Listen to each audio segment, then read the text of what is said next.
everyone. Welcome to today's episode of Faith in Everyday Life. This is Christian Channel Global Podcast, and today we're diving into a topic that hits close to home for all of us: time. Yes, time, that precious, fleeting thing we all seem to never have enough of. You know what I'm talking about, right?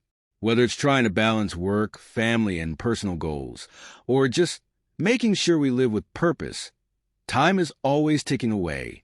And the Bible has so much to say about how we should use the time we've been given. It teaches us that our time here on earth is limited, and not just limited, but short. So today, let's explore together how we can make the most of our time and why it's so important to do that from a biblical perspective. So, grab your coffee, sit back, and let's get into it. You know, one of the most striking things about time is how finite it really is.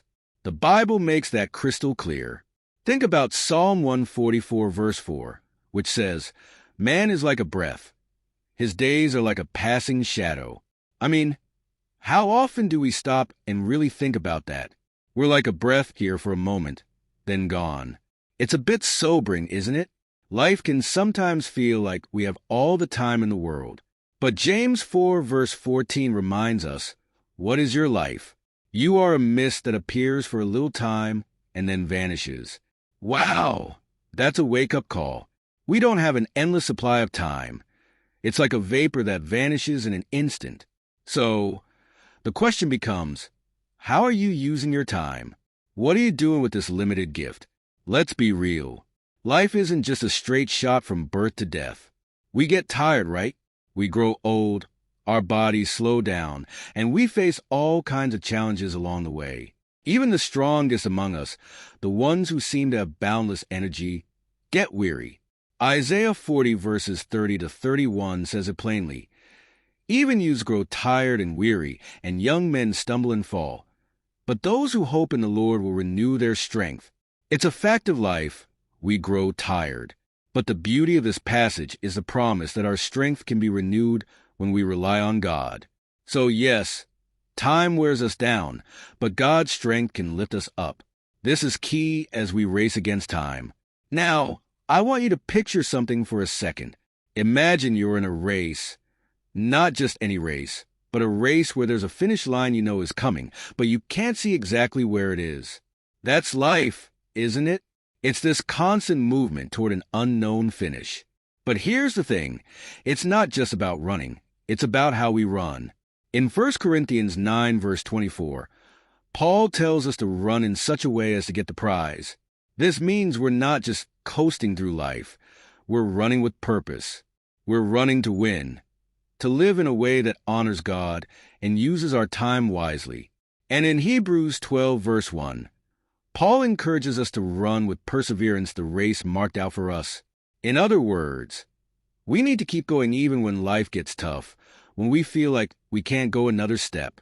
And let's be honest, life can be hard. You're working, taking care of your family, juggling responsibilities, and sometimes it feels like there's not enough time to do it all. But that's why the Bible calls us to persevere. We don't know when the race will end, but we know that every step we take matters. And this is where hard work comes in. The Bible is big on working hard. I love the passage in Proverbs 6 verses 6 to 8, where we're told to learn from the ant. Have you ever watched an ant? It's always working, always preparing, and never lazy. The ant stores up food, it gets ready for the future, and it never slacks off. In the same way, we're called to be diligent. Colossians 3 verse 23 says, "Whatever you do, work heartily, as for the Lord and not for men." This verse reminds us that no matter what we're doing, whether it's our job, raising kids, or serving others, we should be giving it our all, as if we're doing it directly for God. Imagine how different our approach to life would be if we kept that perspective every day. Here's a powerful scripture for you. Ecclesiastes 9 verse 10 says, "Whatever your hand finds to do, do it with all your might." Now that's motivation. Whether it's big or small, whatever task you have, put your heart into it. Don't hold back. Use your time and energy to do your best.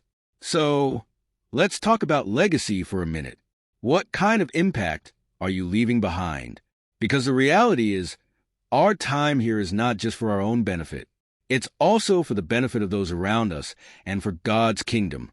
Jesus himself gave us the Great Commission in Matthew 28, verses 19 to 20, saying, "Go and make disciples of all nations." That's not just a task for pastors or missionaries. It's a call for all of us to make an impact, to leave a legacy that points others toward Christ. We're also reminded in Proverbs 13, verse 22, that a good person leaves an inheritance for their children's children. And let's be clear, this inheritance isn't just about money or property.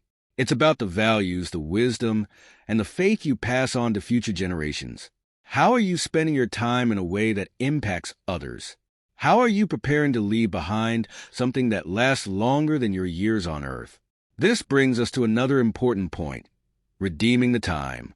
In Ephesians 5, verses 15 to 16, Paul tells us to be careful how you live, not as unwise but as wise, making the most of every opportunity, because the days are evil.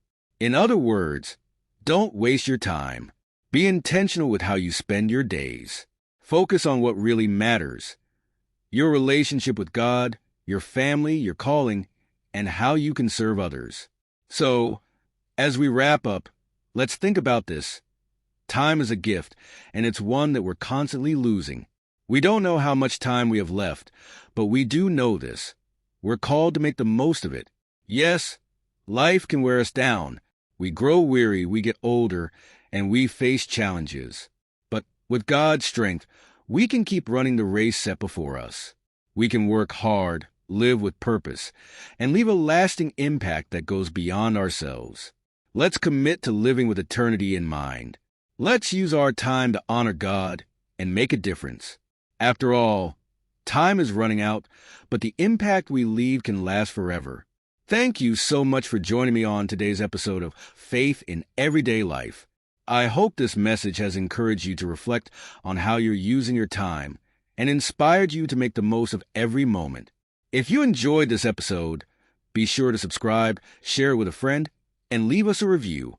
Until next time, remember, time is precious, so live wisely, work hard, and leave a legacy that honors God.